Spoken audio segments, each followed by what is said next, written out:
We just talked about some social emotional issues that all gifted students may be prone to face. But for those gifted students who have an additional layer of difference, such as those who are low income or culturally diverse or may have an accompanying learning disability, these students may have more social emotional issues to contend with. Anytime you add a layer of difference in our society, that can create problems that gifted students then need to figure out how to address and overcome. They couldn't keep up with the expectations. They had no computer, they didn't have a phone, she didn't have the kind of clothes that were needed in her viewpoint, that she just stuck out like a sore thumb, and middle school kids don't like to do that. So in order for this child to still continue to participate in the high ability program, we as a school district had to meet needs that had absolutely nothing to do with learning and instruction, at least for several steps to that. First of all, we had to make arrangements that she had access to a computer at home. And that's easier said than done, because a computer doesn't help much unless you're connected to the internet. So we had to come up with ways that she could take that computer to the library, to a church, have extra time at school. Just ways to make a tool that's a very common tool in our technology. Our school uses technology for everything, and she felt very much behind because she could not do that at home. We had to take her to the magic closet so that she had clothes that she felt comfortable in, that didn't have holes in, that she didn't have to wash and wear the same one every other day. We had to fit some of these needs, and the mother felt comfortable enough letting us know that she was going to take her child out of the high ability program because of these needs that did not really have to do directly, but it all is one big picture. You have to be willing to see those sides of the family life in order for the child to be successful in school.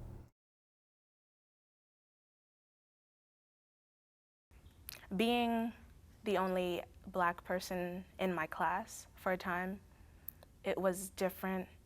And not because I grew up around Black people per se, but I was not born in this country, came to the country. I came when I was 2, so I basically grew up here.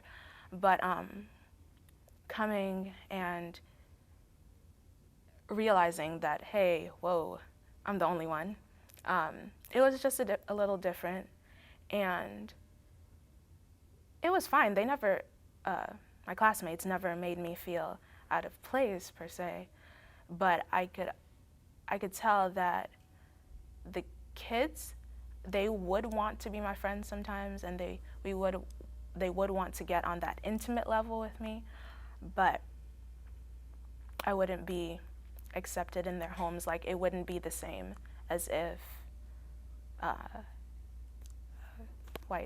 one of their white friends would go. And that's something I had to learn to deal with. It wasn't like no outright racial discrimination. It was just an underlying thing where, hey, I like you personally, or don't get me wrong, but I don't think my parents would be comfortable. And it was hard learning to deal with it. So with Frederick, he never was able to get his needs met in the school setting, and I think his self-esteem and self-concept remained fragile, and as a young adult, Frederick committed suicide. And I think when we think about twice exceptional children, we have to absolutely think with our head and our heart.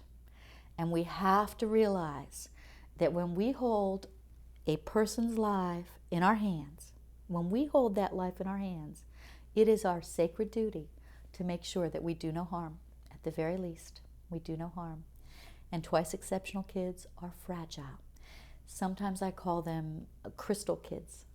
And the reason for that is the crystalline structure has a lot of tensegrity and a lot of strength.